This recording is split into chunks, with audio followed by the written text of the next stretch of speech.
अस्सलाम वालेकुम, मैं हूं फवाद अहमद और आप देख रहे हैं मेरा YouTube चैनल साइंसदान.pk। दोस्तों, क्या आपने कभी ये सोचा कि जब हम वाटर को बॉईल करते हैं तो ये ओवरफ्लो नहीं करता, मगर जब हम दूध को बॉईल करते हैं तो ये ओवरफ्लो कर जाता है। आखिर ऐसा क्यों होता है? अगर आपको ये नहीं पता तो please continue watching this video till and.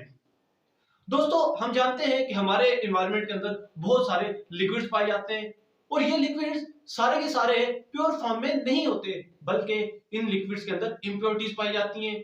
कुछ लिक्विड्स ऐसे भी होते हैं जिनके अंदर डिसॉल्व गैसेस भी होती हैं, और ऐसे लिक्विड्स जिनके अंदर गैसेस डिसॉल्व की हुई हों, उनको जब हम हीट अप करते हैं या बॉईल करते हैं तो ये गैसेस बॉटम से बबल्स की फॉर्म में सरफेस की तरफ आती हैं और वहां से एस्केप कर जाती हैं। ये फिनोमेना आपने वाटर के केस में जरूर देखा होगा कि जब हम पानी को गर्म करते हैं तो नीचे से बबल्स बनके सरफेस की तरफ आते हैं और वहां से गैसेस ये एस्केप आउट कर जाती हैं। दोस्तों, दूध का केस भी कुछ इसी तरह का ही है। दूध भी एक इम्प्योर लिक्विड है जिसके अंदर 87% वाटर, 5% कार्बोहाइड्रेट्स, 4% फैट, 3% प्रोटीन और 8% मिनरल्स पाए जाते हैं। दोस्तों, जब हम दूध को हीट अप करते हैं तो होता ही है कि दूध की जो सबसे ऊपर वाली सरफेस होती है वहां से बुखारात की शक्ल इख्तियार करके वहां से इवेपोरेट कर जाता है। तो दोस्तों, हम ये जानते हैं कि 87% वाटर, बाकी प्रोटीन, कार्बोहाइड्रेट्स और फैट्स होती हैं। जब 87% वाटर वहां से इवेपोरेट कर जाता है तो पीछे प्रोटीन, फैट्स और कार्बोहाइड्रेट्स बचती हैं। दोस्तों, ये प्रोटीन, फैट्स और कार्बोहाइड्रेट्स दूध की सरफेस के ऊपर एक पतली झिल्ली या लेयर बना लेती हैं।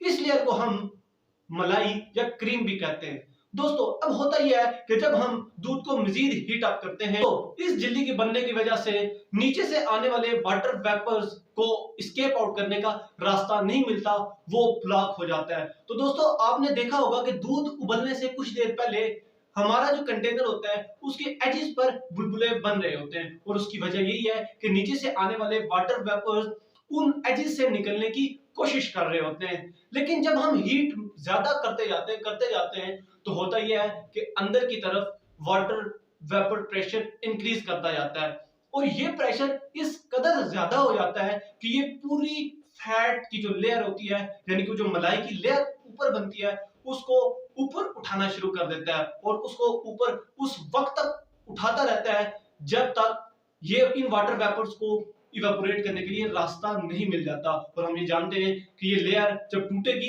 तो तभी इनको रास्ता मिलेगा वाटर वेपर्स को इवेपोरेट करने के लिए, और ये लेयर उसी वक्त टूटती है कि जब दूध ओवरफ्लो करके बाहर गिर जाता है। तो दोस्तों, यही वजह है कि आपने देखा होगा कि दूध जो ही उबलता है, उबलकर बाहर गिरता है तो एकदम से वो पीछे जाके बैठ जाता है, और उसकी वजह यह है कि ऊपर से लेयर टूट जाती है और वाटर वेपर्स को इवेपोरेट करने का रास्ता मिल जाता है। वो एकदम से इवेपोरेट कर जाते हैं और दूध वापस पीछे बैठ जाता है। और अगर हम कुछ देर के लिए इस प्रोसेस को वापस जारी रखने दें, ये प्रोसेस दोबारा भी हो सकता है। दोस्तों, अब ये सवाल पैदा होता है कि आखिर हम दूध की ओवरफ्लोइंग से किस तरह बच सकते हैं। दोस्तों, हमने तो ये जान लिया कि दूध ओवरफ्लो इसी वजह से होता है कि उसके ऊपर एक फैट और प्रोटीन की लेयर बन जाती है। अगर हम ये लेयर ना बनने दें तो हमारा दूध ओवरफ्लो नहीं करेगा।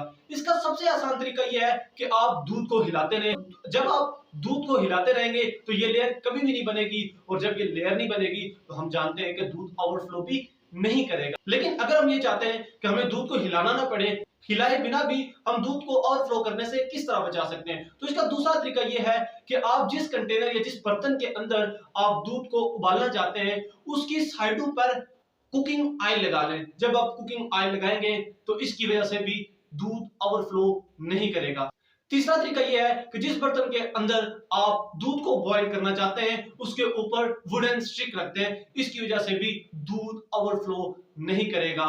उम्मीद है कि आपको आज की हमारी वीडियो पसंद आई होगी। अगर आपको हमारी आज की वीडियो पसंद आई है, please like, subscribe and share video. इजाजत दीजिएगा। खुदा हाफिज़।